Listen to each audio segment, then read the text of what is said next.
El mundo avanza al igual que la ciencia. Y se transforma al igual que la tecnología. La ciencia nos da certeza. Descubre y brinda perspectivas. ¿Y la tecnología? Nos acerca a ella. Te presentamos la plataforma digital que lleva la ciencia a todas partes. Science for You. En todo momento, para todos, para ti. Muy buenas tardes, muy buenos días y muy buenas noches a todos los que nos estén viendo y o escuchando en su podcast. Mi nombre es Iván Argueta y tengo el gusto de presentarles al profesor César Montoro. Profesor, ¿cómo está? Muy bien, todo muy bien, Iván, muchas gracias. Perfecto, bueno, pues platíquenos, ¿quién es usted? ¿Qué ha hecho? ¿Qué no ha hecho? ¿Cuál ha sido sus mayores aspiraciones o investigaciones que ha hecho a lo largo de su vida? Claro, pues mira, yo soy biólogo con una maestría en ciencias por parte de la UNAM y he realizado estudios sobre lo que es la inmunología y el cáncer. Entonces, mi tesis, tanto de licenciatura como de maestría, han sido sobre ese camino de la investigación. Órale, no, qué padre. Muy bien, profesor. Pues bueno, ¿cuál fue el motivo de que nos sentáramos usted y yo aquí? La verdad que a mí me interesa mucho este tema. También a nuestros oyentes y espectadores les interesa bastante este tema. Y es algo que nos ha aquejado a lo largo pues, de este lapso a partir desde el 2019, a finales de 2019, principios de 2020, hasta ahora, ¿no? Y se trata del COVID-19, ¿ok? Platíquenos, ¿qué es el SARS-CoV-2? Ok, el SARS-CoV-2 pues es el síndrome justamente que ocasiona la enfermedad del COVID-19. El COVID-19 es el virus y el SARS-CoV-2 es el síndrome respiratorio asociado a COVID-19. Ok. Esto justamente tiene su origen o se originó, como lo sabemos, en China. Parte de este origen, pues hasta muchos era desconocido hasta hace algunos meses. Sin embargo, pues ya hay como varios estudios que nos van guiando, nos van diciendo de dónde vino. No sé si recordarás que el inicio era como que surgió de un murciélago, ¿no? Y que el caldito de murciélago en algún mercado de China, de Wuhan, China, que era donde había surgido esto. Sí. Actualmente ya se conoce que, o sea, sí viene del murciélago, pero tiene un 99% de coincidencia o 90% de coincidencia el genoma del virus COVID-19 del murciélago con el que nos infectó a nosotros los humanos. Aquí hubo un punto de transferencia, un portador, un intermedio, que es el pangolín, que está muy olvidado por la visión de las cámaras, ¿no? Por así decirlo, o la popularidad. El pangolín, este virus COVID-19 migra de los murciélagos al pangolín y del pangolín migra a los humanos. Y así es como realmente nos infectamos. O empezó esta modificación, esta pandemia. Ok. Esa parte, para que vea, yo no lo sabía. Y realmente es muy interesante cómo las enfermedades pasan de... Pues ahora, ¿cómo serían? De vectores, de murciélago hacia animal primate, y de ahí pasan a nosotros, ¿no? Está de locos. Bueno, ahora, ¿cómo fue que se propagó? O sea, realmente, aquí sabemos que empezó en China. ¿Cómo fue el grado de que se tuvo que propagar mundialmente este virus y que pues ocasionó la pandemia, ¿no? ¿Cómo fue? Pues fíjate que es una situación muy, muy chistosa. Realmente en la actualidad estamos tan comunicados, existen vuelos de un lado a otro del mundo que ocurren en horas, que justamente ocasionó este efecto tan rápido que en octubre o noviembre del 2019 surgen los primeros casos en China, en Wuhan. Se empieza a tener la observación, a los primeros artículos de investigación, de diagnóstico de toda esta parte de COVID-19. Y nosotros aquí, por ejemplo, en México, en marzo, ya sabíamos y ya teníamos los primeros casos, ya estaban reportados. ¿Por qué? Porque justamente toda esta comunicación que hay o la facilidad que tenemos los seres humanos actualmente para trasladarnos a cualquier parte del mundo facilita el contagio de este tipo de enfermedades o de este tipo de situaciones, ¿no? El conjunto de todas las poblaciones dentro de una ciudad también facilita todo eso. Cuando tú sales a la calle, ¿con cuántas personas no te encuentras? Te cruzas por lo menos con 100 personas tan solo de ir de aquí a la tienda. Claro. Y con esas 100 personas se cruzan con otras 100 personas y así se va expandiendo cualquier cosa. Y fue de lo más sencillo que surgiera esta nueva pandemia precisamente por eso. Ok. Ay, Dios. Sí, fue algo realmente que repercutió bastante en nuestras vidas y es increíble cómo ya hoy en día todas las personas conocemos cómo se puede propagar un virus gracias a esta pandemia, ¿no? Un virus respiratorio, cabe aclarar, porque justamente las características del COVID-19 es eso, que es un virus respiratorio, es un virus que se propaga con partículas de saliva, que se propaga por un estornudo, que se propaga por tener una mala higiene. Y que de ahí justamente vinieron pues todas las demás las situaciones preventivas, ¿no? Que nos hicieron tomar. El por qué encerrarnos, el por qué lavarnos la mano, el por qué usar cubrebocas, el por qué no saludarnos. Existen muchísimos tipos de virus, muchísimas clases distintas. Sí. Los virus respiratorios son de los más peligrosos y por lo cual las acciones que se tomaron desde, digamos, lo más arriba, que es la OMS, fueron contundentes. Todos enciérrense en su casa y no salgan.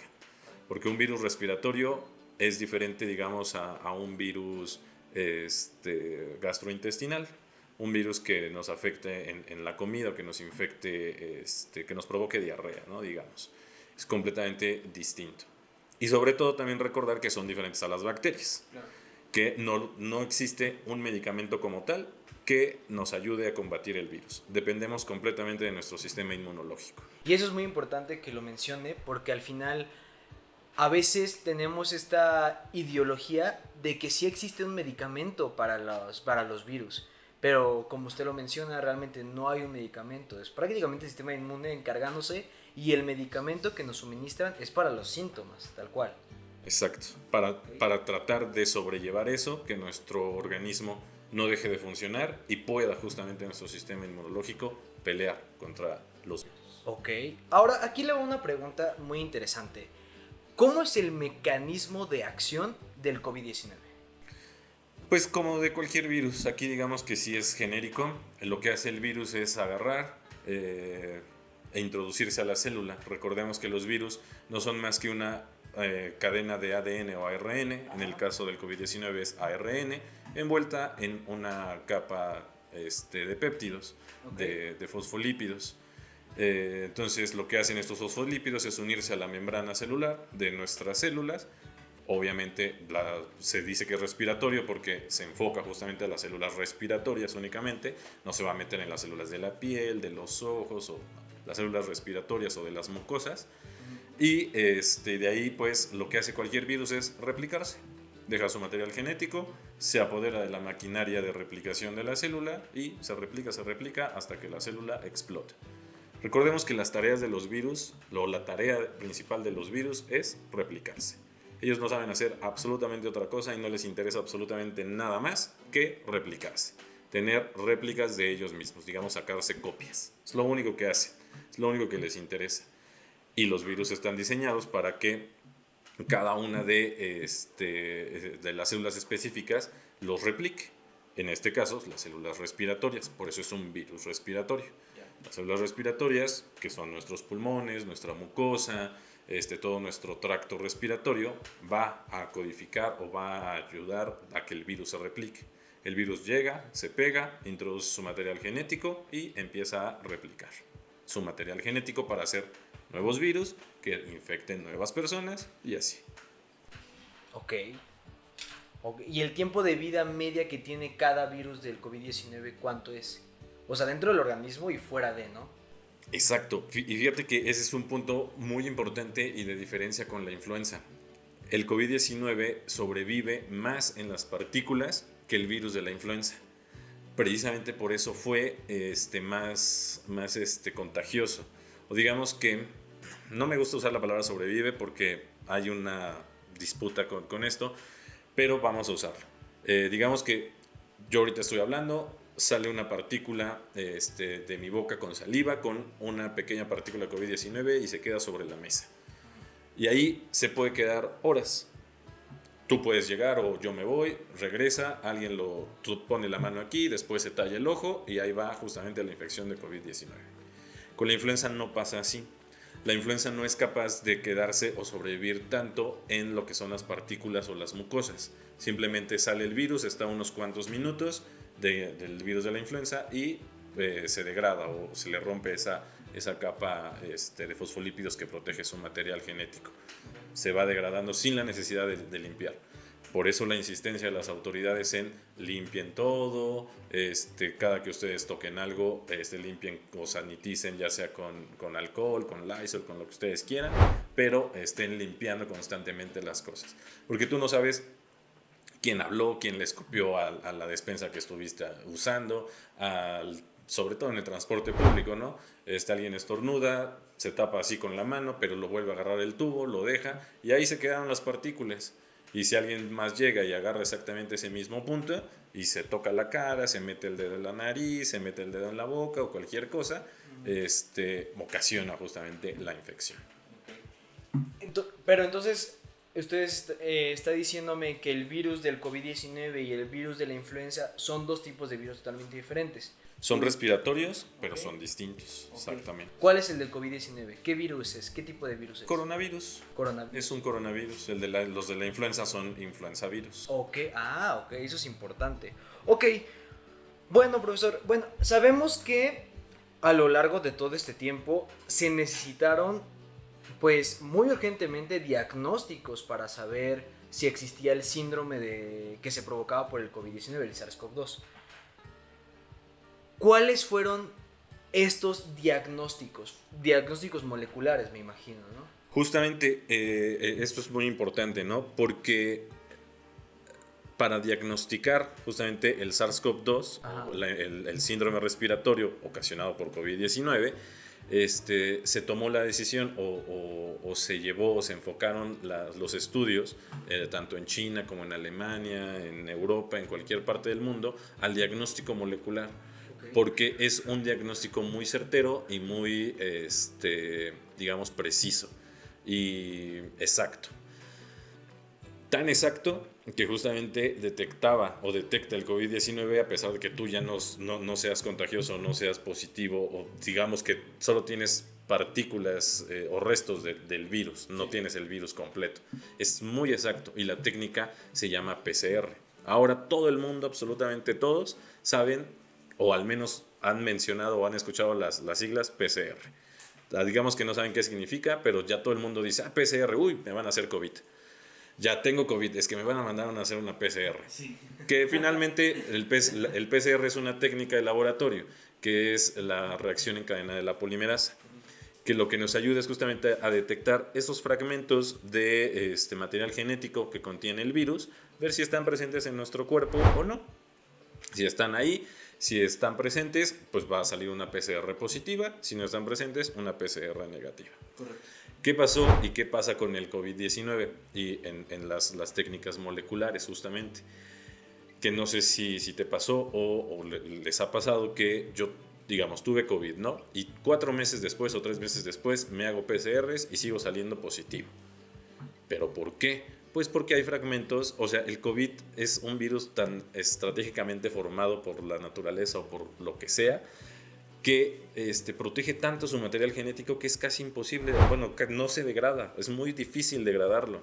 Entonces las PCRs, al ser tan específicas, encontraban ese pequeño fragmento que todavía seguía ahí del virus o del material genético del virus en nuestro cuerpo, aunque no tuviéramos un virus completo o un virus que todavía estuviera replicándose. Teníamos ahí un fragmento, digamos una pelucita del virus, seguía en nuestro organismo y es lo que la PCR detectaba. Y por eso seguían saliendo PCRs positivas 3-4 meses después de una infección por COVID. Wow. Entonces, la PCR es una técnica infalible. por eso se escogió para diagnosticar este síndrome o detectar este virus. Pero al ser tan infalible, ocasionó estos de, pero ¿por qué si yo ya no tengo síntomas? ¿Por qué sigo siendo positivo? O sea, hay que dar chance a que todo esto se desarrolle, toda esta investigación y toda esta situación vaya tomando forma y vaya tomando pues fortaleza, porque el diagnóstico molecular es un muy buen diagnóstico. Wow. No, la verdad que me causa bastante intriga toda esta parte de que realmente uno ya no está infectado o uno ya no tiene sintomatología y aún así sale positivo. El estrés y la ansiedad que le haya causado a la persona Sí. ha sido, no, el daño psicológico ha sido bastante grave en ese sentido. Ahora bien, tengo otra pregunta sobre los avances tecnológicos y científicos que se han tenido a lo largo de esta pandemia. ¿Cómo han sido dichos avances para atender, atacar y o prevenir el COVID-19?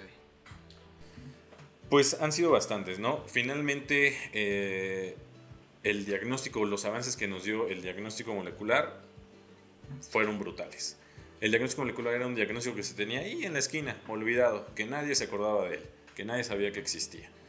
El COVID-19 lo vino a rescatar y decir, mira, soy tan buen diagnóstico que ahora me puedes utilizar para cualquier cosa. Cualquier enfermedad, cualquier microorganismo lo puedes detectar por COVID-19 en cuestión de horas. Okay. ¿Qué más nos trajo el COVID-19 en avances? En darnos cuenta que un simple virus es capaz de encerrarnos absolutamente a todos en nuestras casas y detener la economía mundial.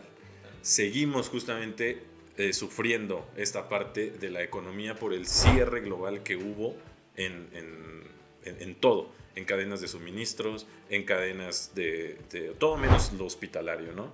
Que absolutamente todo se cerró, economía, cementeras, construcciones, todo. Sí, de consumo cíclico. De un consumo, exactamente, todo lo de consumo se detuvo.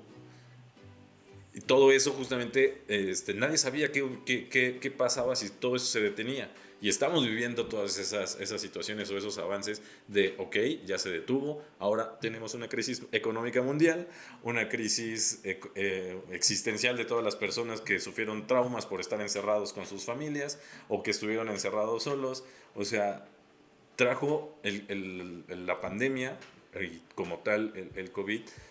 No solamente fue la investigación médica, sino la investigación en qué pasa si todo cierra, si todo se detiene. Nadie estaba preparado para quedarse encerrado en su casa por un año entero. O sea, nadie. Y no solamente en México, sino en el mundo. Sí, fue brutal. China no se ha podido recuperar justamente de todas estos cierres. Todas las empresas europeas están sacando sus fábricas de China y China está sin saber qué hacer, precisamente por eso. Porque, y lo vamos a tomar más adelante, el punto de la inmunidad global o la inmunidad colectiva que tanto se decía y se daba, ya está aquí, ya todos la tenemos, ya todos estamos protegidos, por así decirlo, entre comillas, contra el COVID-19, ya sea por vacuna o por infección o por lo que quieras, ya estamos protegidos. Pero, ¿qué pasa si todo cambia? Si de repente surge un nuevo virus. ¿Sabemos qué hacer o no sabemos qué hacer? Correcto. O sea, correcto. Las investigaciones van justamente para eso. La OMS ya dijo, ¿no? O bueno, ya aplicó los protocolos que tenía para hacerlo. Se dieron cuenta que funciona perfectamente para la salud, pero no para la economía.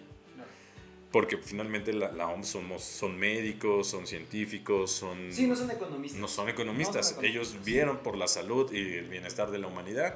Gracias al cielo seguimos aquí. Toda la humanidad sigue existiendo. No desaparecimos, pero tenemos problemas económicos. Entonces, la siguiente pandemia, ¿qué va a pasar? ¿Se va a atacar como se debería de atacar desde un punto de vista de la salud para que todos sobrevivamos? ¿O vamos a sobrevaluar o vamos a priorizar, la economía? Es un tema bastante polémico y delicado. Porque, pues, desgraciadamente, una no puede sobrellevarse por la otra. Tiene que haber un equilibrio entre las dos. Entre ambas. ¿No? Bueno, sabemos que por los avances tecnológicos existieron las vacunas. para poder estar protegidos, entre comillas, porque puede haber una mutación genética dentro del virus y va a valer las vacunas, ¿no? Pero aquí hay una pregunta que yo le hago sobre las vacunas, que muchas personas han dicho que no funcionan, que sí funcionan, que son un producto de conspiración, que para controlarnos, cosas así, ¿no? ¿Realmente las vacunas del COVID-19 funcionan? Yo se lo pregunto a usted. Sí, claro que funcionan. Funcionan como deberían de funcionar. Funcionan para ayudarnos a protegernos. Finalmente, recordemos que una vacuna es algo que está diseñado para preparar a nuestro sistema inmunológico para cuando se encuentre con el virus. La cuestión de por qué las personas empezaron a pensar de que no funcionaba o que es porque el desarrollo de una vacuna tarda años. Sí, eso sí. Años. O sea, tarda muchísimo tiempo. Y años no son 2 o 3, son 10, 20 o toda una vida, porque no sabemos qué es lo que pasa. No sabemos qué es lo que le llega a ocurrir. Finalmente estamos metiendo algo distinto o diferente a nuestro cuerpo, algo ajeno a nosotros, y no sabemos cómo nuestro cuerpo va a reaccionar. El proceso de la creación de una vacuna es muy medido precisamente por eso, porque como estamos metiendo algo ajeno a nuestro cuerpo, necesitamos saber cómo reacciona. Los estudios de las vacunas lo llevan a 5, 20, 30, 40, 50, 80 años. A las personas que vacunaron o que son parte de un estudio, las vacunan digamos a los 10 años y llevan su seguimiento de estudio hasta digamos los 80 años. O sea, se lleva toda una vida, literalmente, el estudio de una vacuna para saber y ver que no ocasione ningún problema para la salud. ¿Qué pasó con la vacuna de COVID-19? Salió en 3 meses. La gente empezó a decir, oye, ¿cómo un estudio de que te lleva 80 años lo hiciste en 3 meses? Pues el punto aquí fue el dinero. Absolutamente todos querían aportar o tener algo que ver con esto. Entonces las grandes empresas pusieron absolutamente todo su dinero en el desarrollo de la vacuna COVID-19. Los investigadores empezaron a decir, oye, tengo por fin el acceso a todos los recursos que nunca he tenido. ¿Qué voy a hacer? Pues ayudar o sacar justamente lo más rápido posible esto, que no tenía y no tiene como tal estudios de qué pasa en 10 años, pues no, porque no han pasado 10 años. Íbamos a estar 10 años encerrados a esperar a ver qué pasaba. Si con un año estábamos vueltos locos. Y muchos se suicidaron. O sea, hubo muchísimos problemas. Entonces, lo que hicieron los científicos e investigadores fue, pues esto es lo que más nos ha funcionado, lo que tenemos resultado, y si quieren una solución, esta es. Y se aplicó, gracias al cielo nos funcionó, no hemos tenido ningún problema los que nos vacunamos, ya sea con una vacuna o con 3 vacunas distintas, hemos estado bien, no ha surgido ninguna, digamos, muerte inesperada o fuera de lo que se llegaría a esperar, porque sí hay personas más reactivas que otras, eso es lógico, y pasa con todas las vacunas, que justamente de ahí surgen los grupos antivacunas, que porque yo me puse una vacuna o mi vecino se puso una vacuna y se murió, pues me va a pasar lo mismo a mí. Pues no, porque él a lo mejor era alérgico a la luz y tú no. Sí, por ejemplo, en este caso tengo un familiar que justo es alérgica a la vacuna de Pfizer y se puso Moderna, por esa misma razón. Pero de que las vacunas funcionan. Okay. ¿Por qué? Porque están diseñadas con toda la economía necesaria para que funcionen.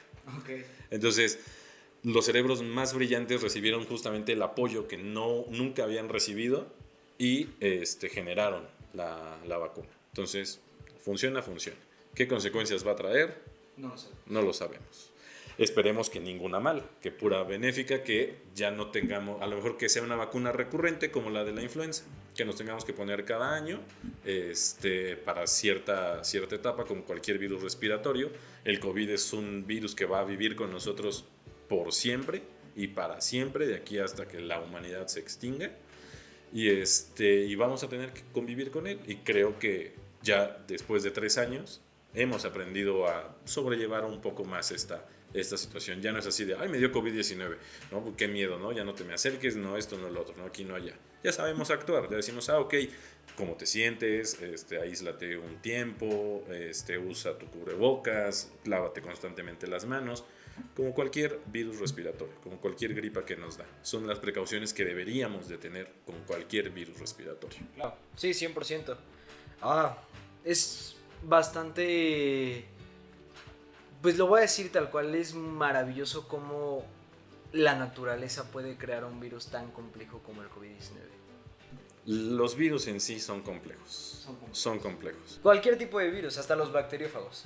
Es algo que los investigadores y las cadenas evolutivas todavía no se explican cómo surgen los virus. Siguen estando ahí en un misterio biológico en el cual hay muchísimas teorías de cómo surgen. Cómo algo tan sencillo que es una bicapa lipídica y material genético puede ocasionar tantos problemas.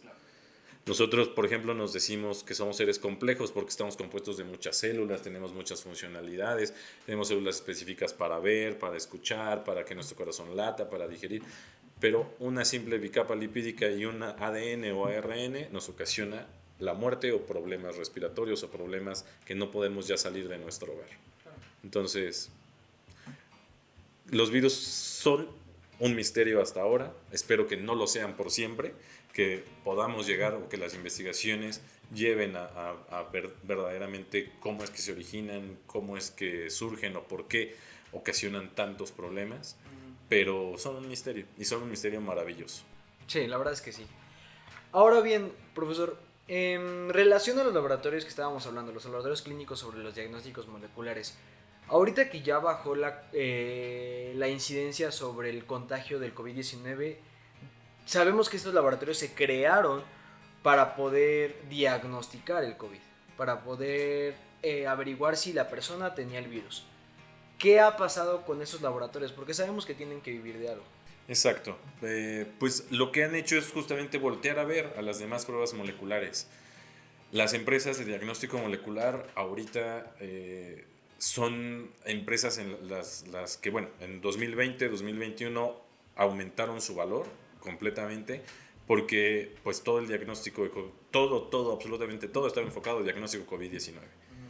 ¿Qué pasó? Que estas empresas, o qué está pasando, estas empresas, tenían ya pruebas para diagnosticar otras enfermedades por diagnóstico molecular, como identificar el virus del VIH, identificar tuberculosis, identificar N cantidad de bacterias o N cantidad de virus. Todo se puede encontrar o tener este diagnóstico molecular.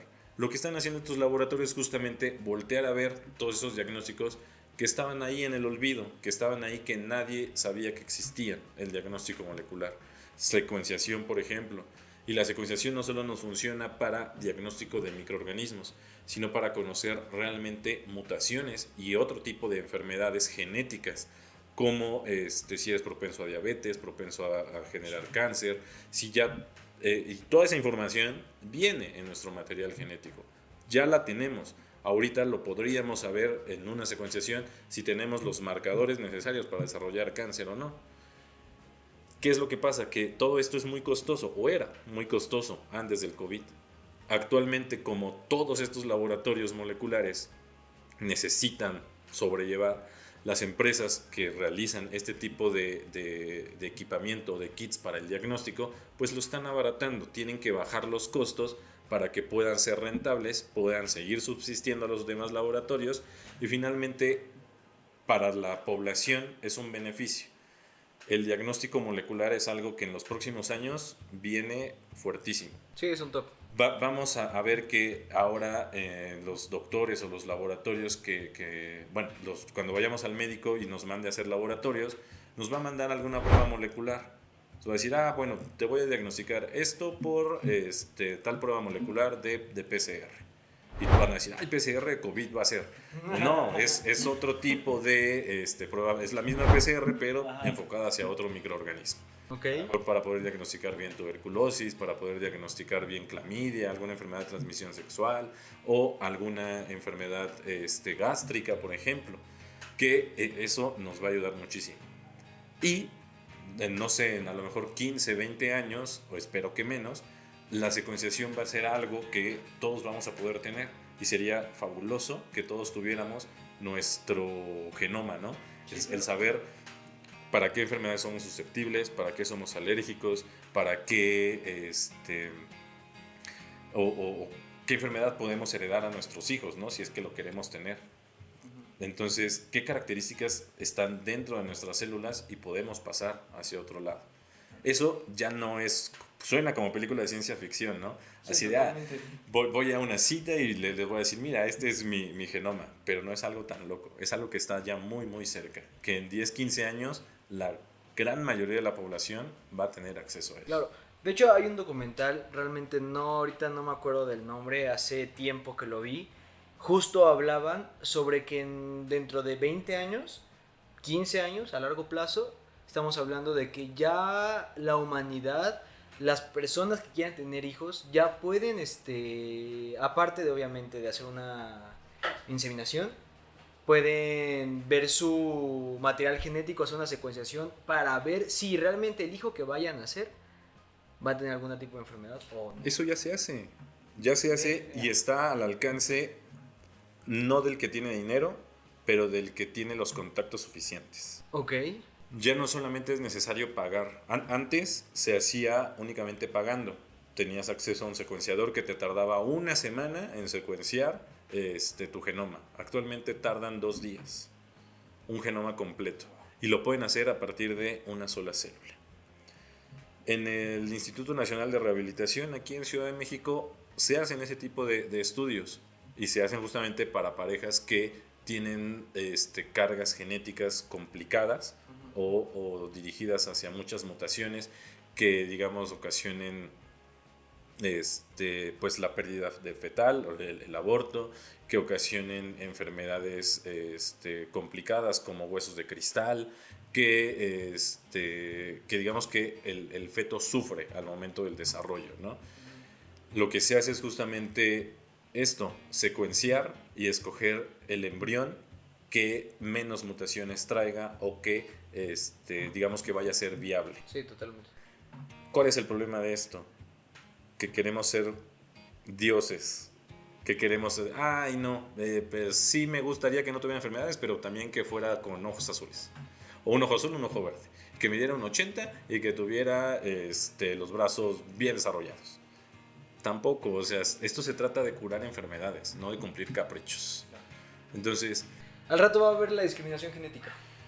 Y precisamente por eso este campo se detiene tanto y hay tantas restricciones, porque los humanos somos caprichosos, pero debemos de ver y enfocarnos únicamente a las enfermedades que tenemos la oportunidad y la facilidad de curar y tener la facilidad de curar todas las enfermedades o tener las menores enfermedades posibles durante nuestro desarrollo de vida. ¿Por qué lo vamos a detener? Por el simple hecho capricho de que no sea calvo o que tenga los ojos azules y no cafés.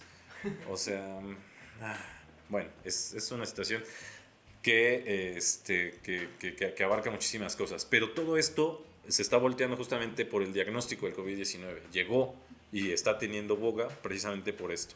La gente ya sabe qué es un diagnóstico molecular, ya sabe cómo se utiliza, ya sabe para qué le puede servir. Y te digo, en los próximos 5, 10, 15 años va a tener un despegue increíble. Ok, bueno. Ahora vamos a pasar a un último tema, pero creo que es uno de los temas más importantes, y es ¿qué nos depara el futuro? ¿Qué pasaría? ¿Qué pasaría si existiera una modificación genética en la estructura de nuestro coronavirus tan famoso que es? ¿Las vacunas seguirían funcionando como le mencioné anteriormente? ¿O qué va a pasar? ¿Nos volvemos a encerrar?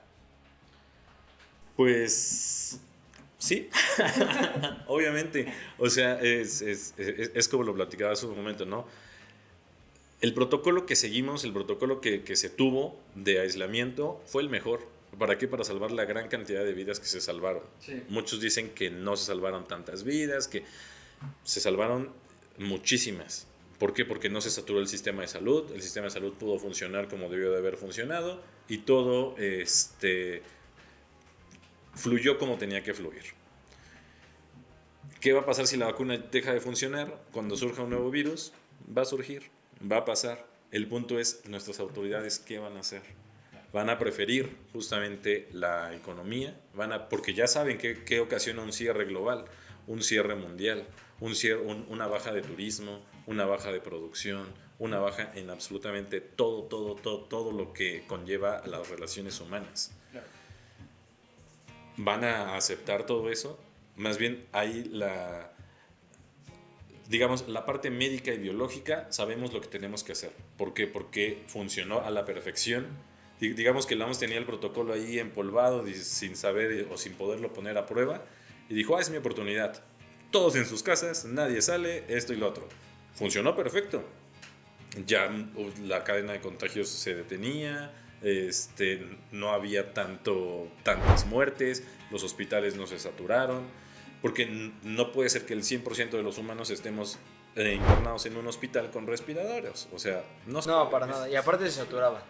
Es imposible. Entonces, el protocolo de aislamiento funciona ¿para qué? Para que el sistema de salud pueda atender a todos como debe de atenderlos. Claro.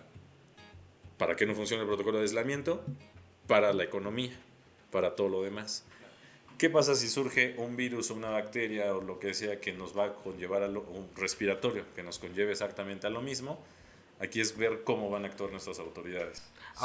¿Nos van a ayudar a curarnos o van a preferir justamente que la economía funcione? Y ahora ahí le va una pregunta totalmente personal para usted, desde su experiencia, desde su expertise y su opinión. ¿Cree que estamos preparados nosotros como humanidad el enfrentar algún otro microorganismo de tal magnitud? Pues no. No, porque lo subestimamos. Muchas veces la ignorancia de las personas es justamente eso, el creer que un microorganismo es menos que yo y que no me puede hacer daño. Y entonces al subestimarlo, dejo de lavarme las manos, dejo de tener precauciones, dejo de tener esto, dejo de tener lo otro, y a lo mejor te funciona porque la evolución es tan fabulosa que tu organismo dice, sí, no hay problema, yo desarrollo fuerza, yo soy muy fuerte y lo voy a combatir, pero eres 1 en 1,000,000. Entonces, para que tú sobrevivas, debe de morir 1,000,000 de personas. ¿Y eso está bien o no? Va a traer la fortaleza de la raza humana y lo que quieras, pero ¿y el 1,000,000 de personas que estaba allá atrás que no logró conllevar todas o que no tuvo esa habilidad genética de sobrevivir con tu sistema inmunológico, lo dejamos atrás o no? Preguntas éticas muy polémicas. Los protocolos de salud están para sobrevivir, que todos tengamos las mismas oportunidades de sobrevivir, las mismas oportunidades de poder acceder a la salud y poder tener estas condiciones. Claro. ¿Que nos está valiendo la evolución? Pues sí, nos está valiendo la evolución, pero estamos teniendo una evolución hacia otro lado, dirigida hacia donde nosotros queremos.